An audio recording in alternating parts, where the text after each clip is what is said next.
Hello everybody and welcome to 2022. I'm coming to you today from Ngunnawal country and I'm reminded of the fact in just a fortnight's time we'll have the 50th anniversary of the tent embassy outside Old Parliament House, a reminder of the fact that we still have a lot of work to do for truth, treaty and justice in Australia. I hope you've had some rest and recuperation over recent weeks, although it has been a tumultuous, confusing and sometimes deeply frustrating time. I wanted to recap for you how we got to this point, share a bit about where we're going from here, and to acknowledge the very real challenges and concerns we are all facing. Governments, including ours in the ACT, have grappled with the arrival of the Omicron variant of COVID, what it means for Australia, and how it changes our plans here in the ACT. There have been two key challenges over the holidays. Firstly, some states requiring travellers to have a PCR test to enter has caused enormous strain on the ACT's testing capacity. It created a lot of stress, both for people getting tested and those doing the testing, when everyone really just needed a break. Second has been the arrival of the Omicron variant. It spread so quickly that health experts haven't been able to keep in front of it, to assess what it means for Australia, and governments haven't been able to keep in front of it either, to clearly communicate its implications for individuals and communities before it got here. The good news is we now know Omicron is highly infectious but significantly milder for most people, thanks to our very high vaccination rates. It was to achieve such strong vaccination rates that the ACT went into lockdown in the first place. We came out of lockdown knowing that case numbers would rise, eventually but significantly, with our vaccination in place to protect us. Still, we emerged from lockdown before Omicron, which is spreading much more quickly than the Delta variant we were planning for.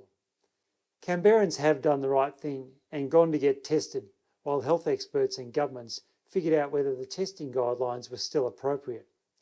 In line with the changing landscape presented by Omicron, testing guidelines have been adjusted to reflect the changing nature of the spread of COVID in our community. In the past week, the ACT government has made big changes to how we classify COVID cases, the advice on what you should do, and when you should get tested.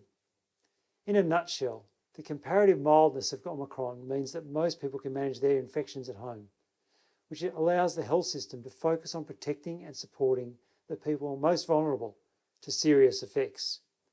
But this is a big shift, both in how the health system is responding to COVID and the advice we are all used to hearing, which is particularly unsettling while we are still facing a shortage of testing options.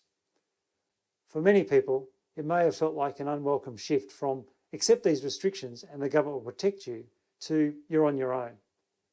Having sat in Cabinet to hear, discuss and accept the advice, I want to assure you, you are not on your own. This shift continues to follow expert health advice, to act on the evidence and evolve our response as the virus itself evolves.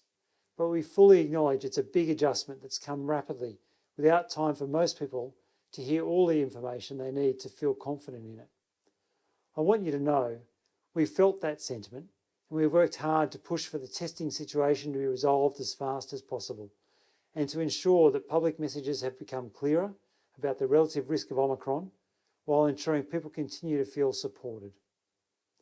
This virus is bigger than any one of us and we have built up such a collective commitment to working together.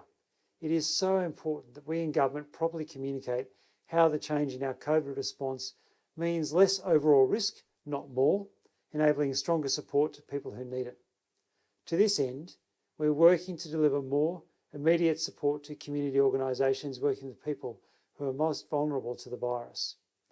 Over the longer term, my colleague Emma Davidson, as Minister responsible for community recovery and emergency relief, is co-designing with NGOs and the not-for-profit sector what inclusivity, accessibility and connection will look like as COVID continues to be part of our lives.